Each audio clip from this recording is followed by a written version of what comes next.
Hey everybody, I am back with another review, and this one is one I have not done on Find Your Film yet, although will probably appear on this next week's podcast.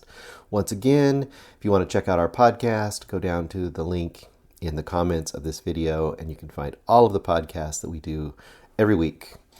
All right, on to the review. This is a Shudder exclusive, just dropped about 4 or 5 days ago as of the recording of this review. And it is a movie from 2020 called Anything for Jackson.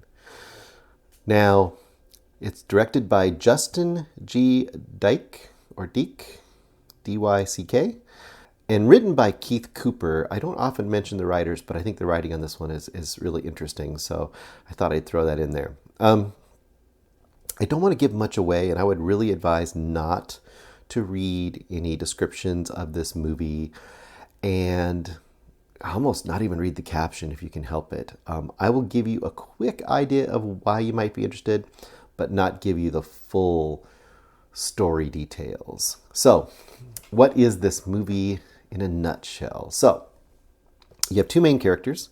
Audrey Sheila McCarthy is the actress. She's been in a ton of things. I think Die Harder. Oh boy, a bunch of things. Henry, played by Julian Richings. If you ever watched the TV show Patriot, which is amazing if you've never watched Patriot, he played Ichabod, the consensual snuggler from that show.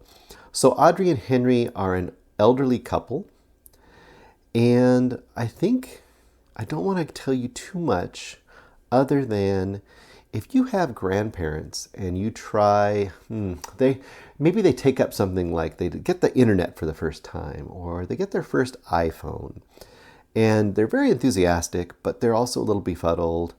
They don't really quite understand how to use it, but they do their best. Now, take that idea with this couple and apply that to Satanism. Yep, Satanism. Now, I'm not going to say how and why they are interested in using Satanism, but the way it plays out is really interesting.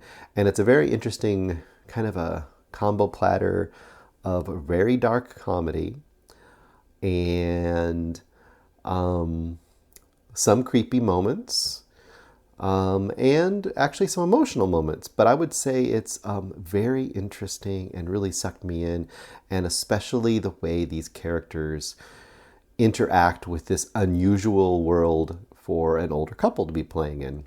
Also, it's kind of unusual to have an older couple as the main characters in a horror movie. Now, they also encounter a young woman that is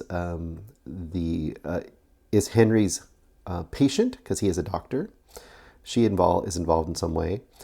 And there's a young man that they know, and I won't tell you exactly how they know him and how he gets involved, named Ian, played by Josh Crudis, and he is really good in this as well. Another thing this has in common with some other movies is it's one of those movies where someone gets involved in something and they are over their heads. It's kind of like when you have a coffee table and one of the legs is too short, and you need to cut the other legs off to make it balance out, and then you make it too short the other side, and it still wobbles, and you keep doing that, and eventually you have a footstool instead of a coffee table. This movie is kind of like that in narrative, in that every time they try something, they make the mess a little worse, and the things they try to do to make that mess go away makes the mess even worse. And that's a lot of fun and makes the narrative really interesting as well.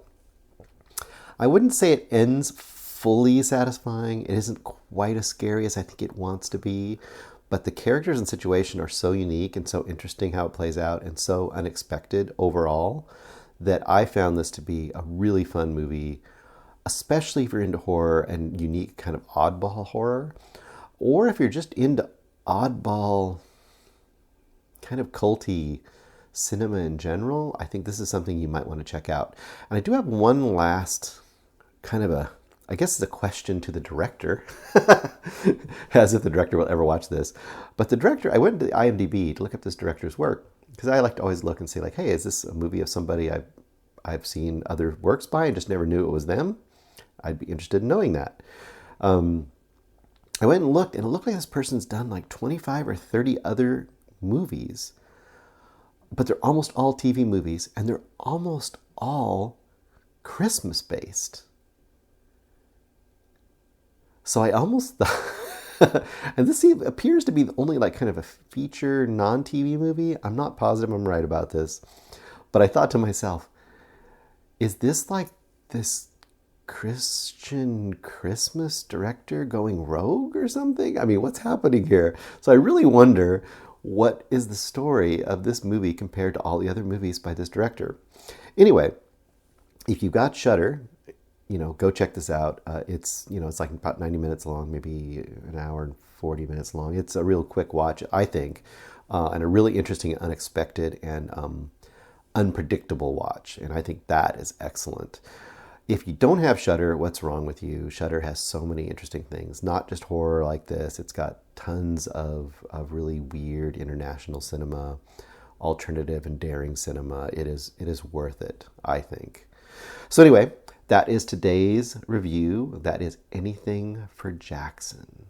Check it out.